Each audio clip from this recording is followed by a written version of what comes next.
Breaking news. This just in from IBF. The world is coming to an end. We're all going to die.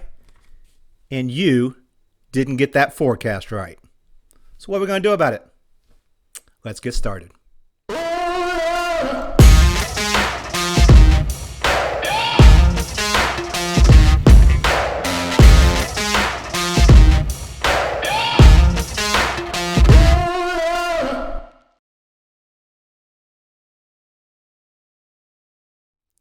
Welcome. My name is Eric Wilson. I am your host for this podcast. I'm coming at you from a secret bunker somewhere in the middle of Kentucky right now. And I am the host of IBF On Demand. IBF On Demand, it's a new podcast coming to you. It's expanding our library of content. We have journals, we have blogs. This is one more piece and information provided for you, the membership as well. We're going to be talking about forecasting, business forecasting, predictive analytics, S&OP, topics that are relevant to you. And I am excited as well. We do have a sponsor for this as well. And I can guarantee you they are coronavirus free. So I'm talking about Arkiva, your one-plan S&OP software solution. So they're here to sponsor us through this and help us provide this great content for you. And I'm happy to have them on board. We are going to be talking today, if you didn't guess from the introduction, not necessarily much about coronavirus, but about black swans. So that's what I'm going to be talking about. And black swans originally came from a term. It was Nazim Nicholas Taleb. And I apologize if I butcher that name. I'll tell you right now, I don't do sounding out very well. So if the name's wrong, that's how I have it, as a Nazim Nicholas Taleb. It's a 2007 book called The Black Swan. And a little bit of information for you about what exactly a black swan is. What we're talking about with black swan is something that you don't know exists. It came from in Australia, talking about where they had only seen white swans. Everything they seen was a white swan. If you talk to someone and said, hey, do black swans exist? Of course, they're going to not know exactly what you're talking about. They can't conceive of it and rationalize what a black swan is going to look like. It's not until they finally see one, until they understand exactly what it means and what it does exist. We're talking about the same thing in our planning. We have black swan events. These are things that we couldn't understand. We couldn't forecast them. We can't imagine they're going to occur, because we've never seen them before.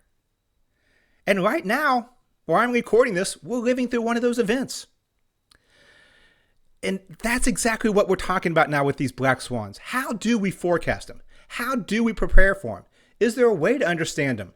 What exactly do we need to do as demand planners, as forecasters, as analysts, as people part of your supply chain, grasping for how do we get ahead of this? What exactly tools do we have? Now, according to Nicholas, I'll call him Nick, or like this. According to Nicholas's book in 2007, The Black Swan, he talks about these unforecastable events and the impossibility to be able to forecast them. And there's some truth to that. There's a lot of truth to that, is saying, how are you going to forecast the next global pandemic? You're not. Because if you could, then it's not really a black swan. So when we're talking about these black swan events, the first thing we're going to have to realize is we're not going to be able to forecast them. We're not going to be able to understand what's going to happen. We're not going to be able to perfectly plan that end of the world that's coming. I'd be amiss if I didn't talk a little bit about where we are right now. When I'm filming this right now, we're dealing with a global pandemic. COVID-19, coronavirus, whatever we want to label it right now. We're dealing with a global pandemic right now. And if you listen to the news, 24-hour news cycle, it can be quite unknown and scary to people of what exactly is going to happen, because we don't know. Personally, I think a lot of this is we're dealing with the first Google pandemic. What I mean by that is, when you look at the search results right now on Google, number one by far is coronavirus, outpacing anything else. People want information. They're trying to get information, and they're getting a lot of information, right and wrong.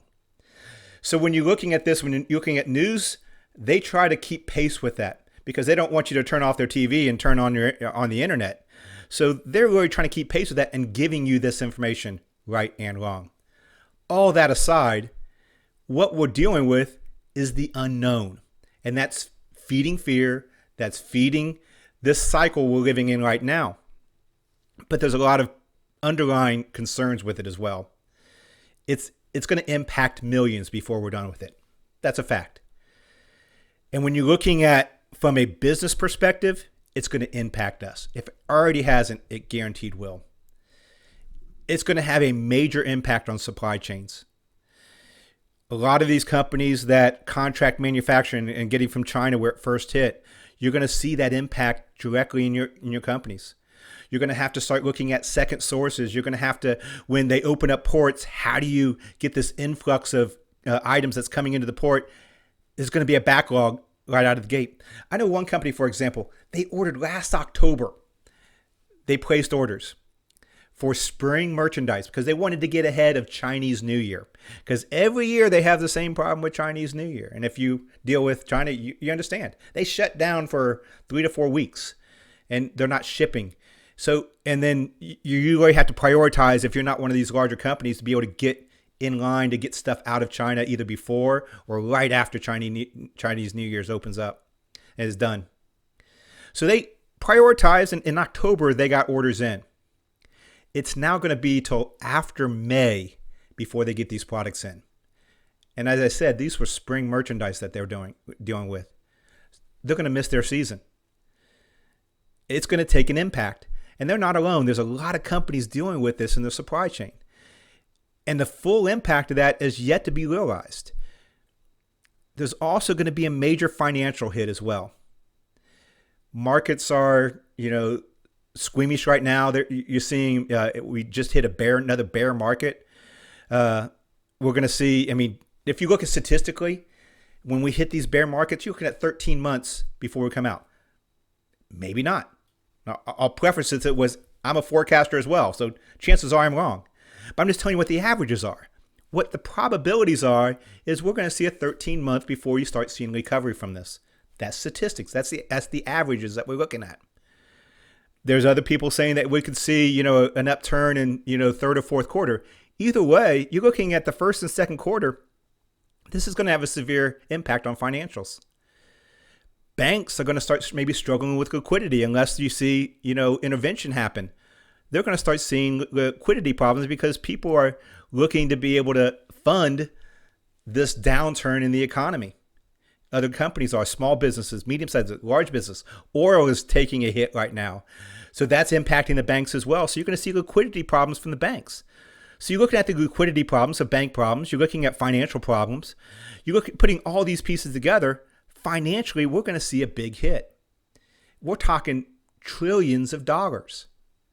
So we've seen supply chain problems. We've seen financial problems for companies as well. Bringing this back to our podcast right now, and what we're dealing with is professionals like me, like you. We're demand planners, we're analysts, we're predictive analytics, we do run S&OP processes. What's this look like in our world type situation?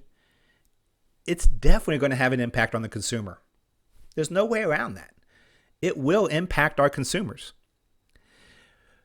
In a lot of countries, like Italy, they're pretty much forced to stay home, with the exception of grocery, pharmacy, things of necessities.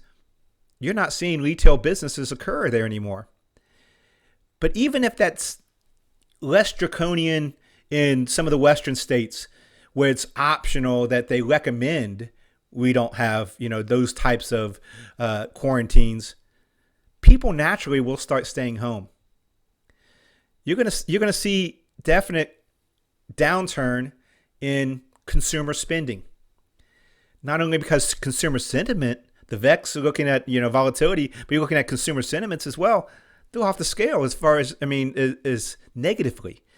So you have this negative consumer, they're not going to go out and shop. It's not just the coronavirus. We've seen this with other things as well. After 9/11 in the States, we had an equal downturn temporarily in the economy where people stayed home. After you had a hurricane, you see not only in that region, consumer spending restrict, but nationwide, a slight restriction in consumer spending. We've seen traditionally in any type of traumatic event, people generally don't go out. It's part of what they call the comfort model. The comfort model where people will actually restrict to the lowest common denominator, where family, friends, people that they're most comfortable with, and they congregate in those smaller groups, and they don't go out. They aren't socializing as much. They're not becoming, the spenders they were and the consumer they were. And this is a problem because we are in a consumer-driven economy most in the West as well. So you take away that consumer-driven economy, you have financial problems, you have supply chain problems. We're looking at the trifecta occur right now. So not to scare you any more than everything else is, I'm just telling you, this is the black swan. This is the black swan that you really couldn't predict, but it's happening. So once again, should we have gotten ahead of it? What do we do now? And I really want to relate this because we're talking about a traumatic event, and I mean, there's going to be tragedy with this, and I feel and pray for those people that they are impacted. I don't want anybody impacted by this, but there will be people impacted personally, and I feel for you. But I'm not just talking about this event right now, because when we're really talking about black swans, we're talking about anything that occur. And we're going to get through this. We're all going to get through this. We're going to be fine. There's a light at the end of this tunnel, even though we can't see it right now. And it may be a couple years from now, maybe a couple months from now. I don't know. But we will get through it because we're resourceful and we're people. That's what we do. We've gotten through worse in the past. But at the same time, while we're getting through it, it's going to be difficult. And eventually, we're going to have another black swan occur. And I want this to, 4 or 5 years from now, or hopefully 20, 30 years from now, someone's watching this video and saying, hey, things have been great for 20 years, but guess what? This thing just occurred that I never imagined happen. And I couldn't tell you what it is. And you're watching this video to try to get a little security and understanding then. And hopefully this still applies. These foundational pieces apply, whether it's going to be an act of terror, whether you're looking at natural disasters that occur, whether it could be economic, political, cultural. So what exactly can we do about this? What does that prepare look like? When we're talking about preparing, how do you prepare for something that's unknown? It really goes into, first and foremost, understanding what you're forecasting. And what I mean by what we're trying to forecast is we're not forecasting a number. I mean, I've been guilty of this as well. Of how many are we going to sell next month? What's the forecast for this new item 2 months from now, 3 months from now, a year from now? How many dollars are we going to do in revenue next quarter? We get hung up on that number. But that's not really what we're forecasting. And what I mean by that is we're forecasting a behavior. We're forecasting a transaction that is linked to a person generally. So when we're talking about what we're forecasting, we have to understand our customers. We have to understand how they're buying, when they buy, what they buy. And with that, as we understand those behaviors, we understand how they react. Because we've had other black swans, we've had other types of interruptions in supply chains, we've had other financial downturns in the past. So if we understand those consumers, not forecasting the number, but forecasting the consumers, if we understand those consumers, we can better understand how they react to these triggers in the future. And once we understand those things, we then can be a bit more agile and reactive when things do occur. And we can understand those risks before they occur and look at ways to mitigate those risks the best we can without even knowing what those events may be. And that really goes back to really bringing those predictive analytics, bringing in those external factors, bringing in those consumer sentiments, being able to understand behavior, understanding those. Really, the better we can understand those consumers, the better we can then turn those data points into insights that then says, okay, this is what is happening. This is how I think my consumer is going to react.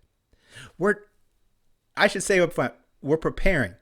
You're not going to forecast the black swan. You're not going to forecast the end of the world.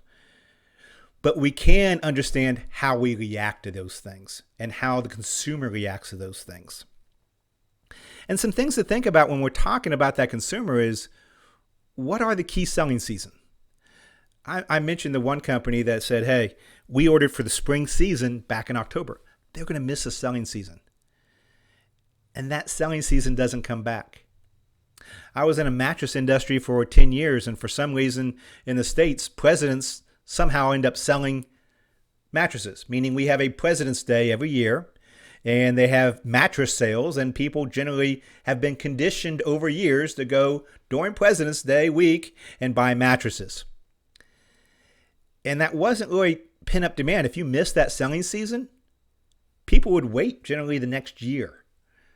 You didn't get the fall and winter selling of mattresses back then.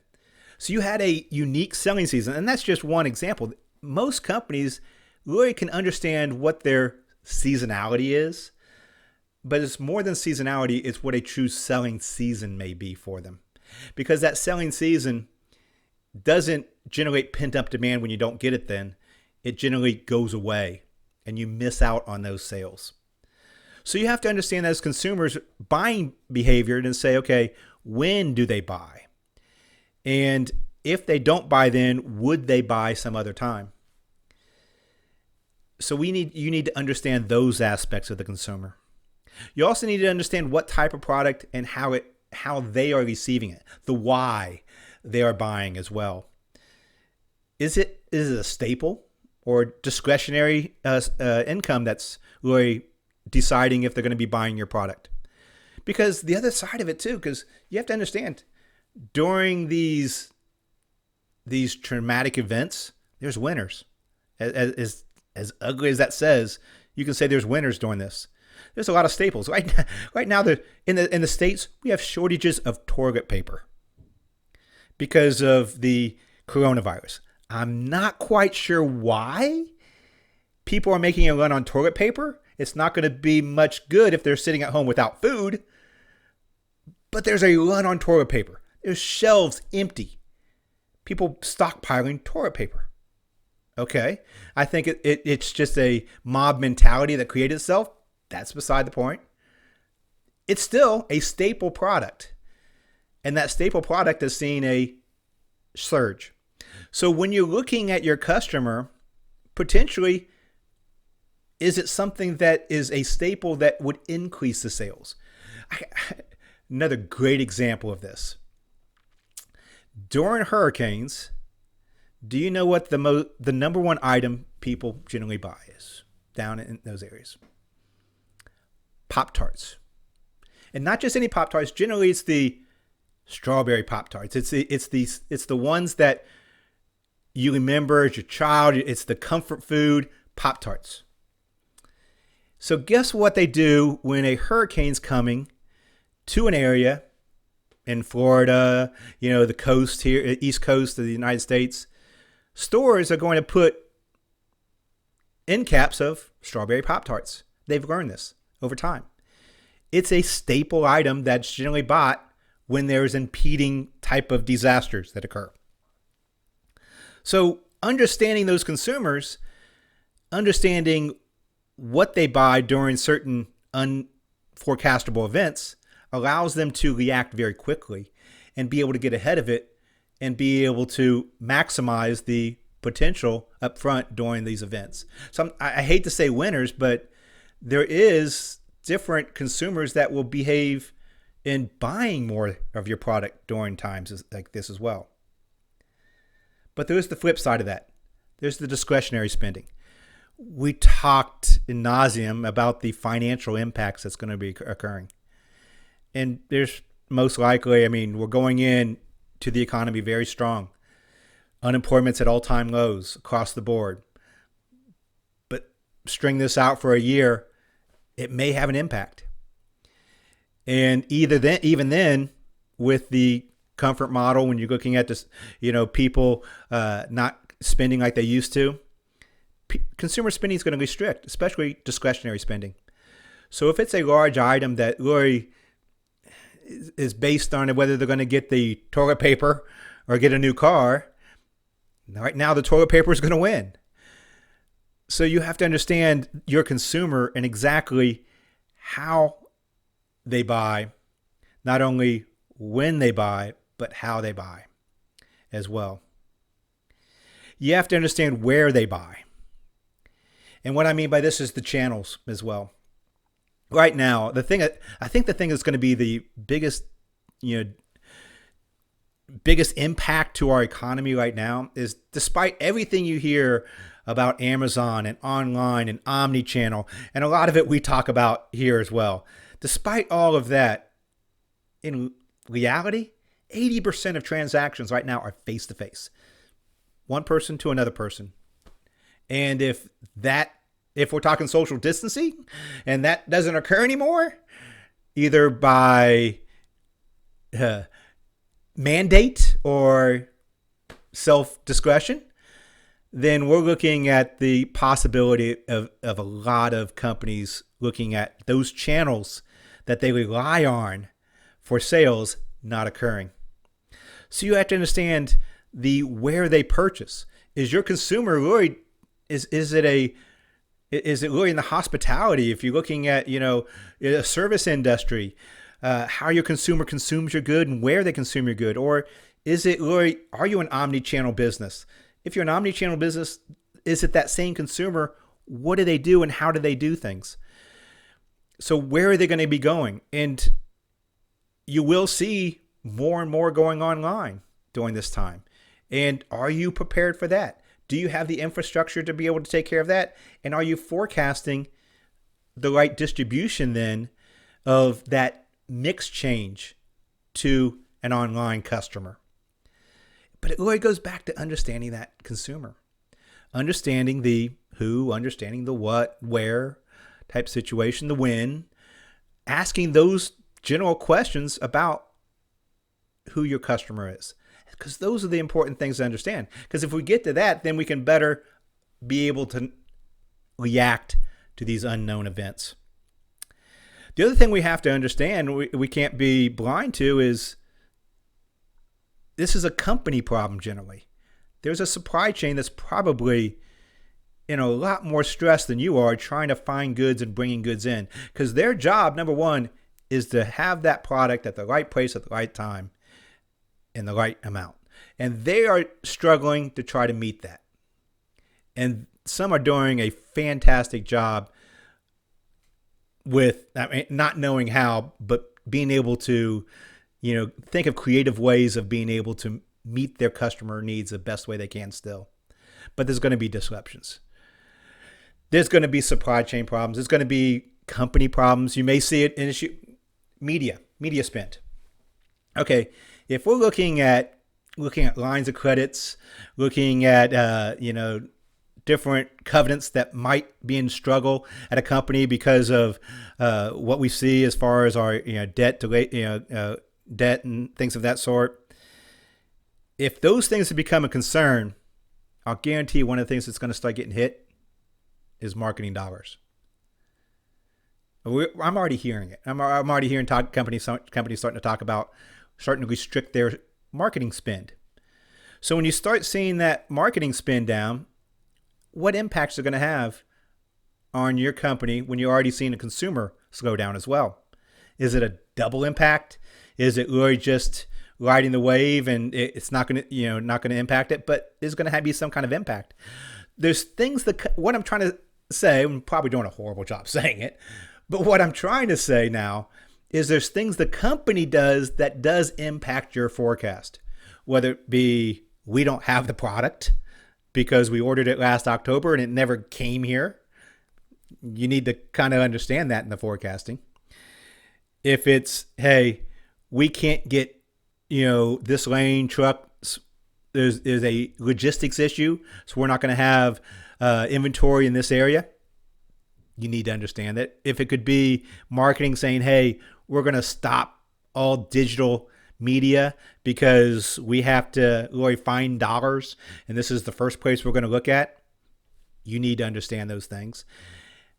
Those things go back to the impact you have on sales as well. So you need to have that picture in mind as well. And all these things I'm talking about, if you're doing them now, great. You got to start sometime. But we really need to start doing this a few years ago. So don't get discouraged though. Start today. Start seeing what you can get and build towards, because we will get through this. But you're going to need to be prepared, because all I'm talking about now is prepared. Those people rushing out and getting toilet paper right now, if they don't have any, it's too late.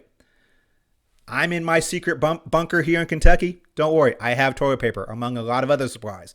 I'm set, but it's because I prepared ahead of time. I'm doing the same thing here. I'm talking to you about preparing. Everything we're talking about is preparation. And then the last thing I'm going to talk about is really that is the cost. We need to understand that cost of over or under forecasting, because we're going to miss this. You may way over forecast it. What's the cost of under forecasting as well? There's cost involved. As I said, it's okay to understand the consumer and understand how they may react to something in the future we don't know about. But if we're going to mitigate it, we have to start understanding those costs. And we have to understand the cost, because right now, I said, this could be a few weeks or it could be a few years. If we overreact right now, and it ends up being a few weeks, and we do have pent-up demand, and that comes back strong, you won't be ready.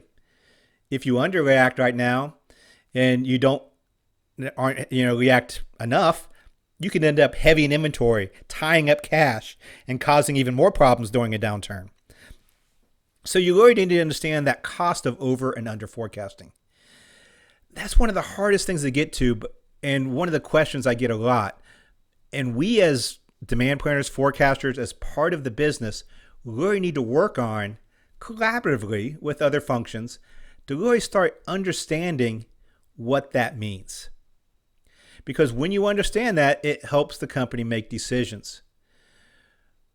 So besides understanding consumers, besides understanding your channels, besides understanding what impact other functions do, work collaboratively to start understanding the cost of those decisions, and as far as impact of forecast error and what error means to your company as far as dollars. Dollarizing that forecast, dollarizing bias, dollarizing over forecast, dollarizing under forecast is a critical piece to be able to help decision making, to help mitigate risk, but also take opportunities when they come around too. So we need to understand that as well.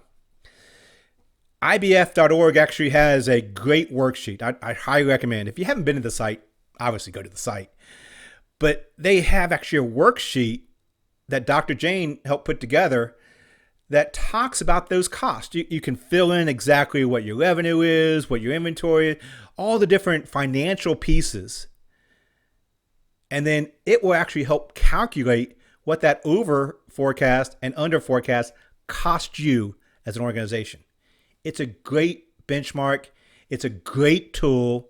It's fantastic to give you those baselines that you then can work with other functions in the organization to, pressure test and say, hey, is this right? Are we looking at this from a financial perspective? What am I missing? What other components do we need to put in? And then work on it together as an organization to really dollarize that over and under forecast so you can help decision making. All those things are preparatory, things that will help you prepare for what may come in the future. Both risk, both opportunities, all black swans. And that's really that first step that you can take ahead of time. So what exactly is next? To be honest, I don't know what's next, but I know what's next for me. And I know what can be next for you. I mean, keep those principles and everything at stake. But for us, it's going to be more of this. We're going to keep talking. We're going to keep these podcasts going. So what's next for us is being able to keep doing this. So in closing, my recommendations is, first of all, you view this responsibly from at least social distancing. So when you view this podcast, be at least 6 feet away when you view this podcast, and make sure you wash your hands afterwards. But before you do that, make sure you hit that like button. You got to hit the like button. You got to support us. We're a membership organization. This is a community. We're people just like you. If you haven't been, first of all, if you're not a member actually of IBF, please, I don't know what you're waiting for. It's relatively inexpensive. You get this content like this, plus access to the journal, past articles, a library resource that goes back years and decades of information that you can go back on. We talked about the able to look at your cost of your over and over under forecasting. Those are available for members as well. Maturity models, a wealth of information and materials. So if you're a member, please become a member of IBF. Go to ibf.org and become a member, because that's what we're about. It's people that are doing the forecast, are in the trenches, having the problems, doing this on a day-to-day basis, trying to figure out what exactly we need to do next, is the people like myself, like yourself, that's in this together. So we're a community, and we really need to stick together, especially during these times. And one of the ways is make sure you become a member. Like this, support this. Make sure that you share this video.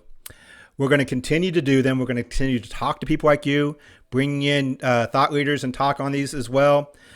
It's going to be an exciting journey we're going to be going through together.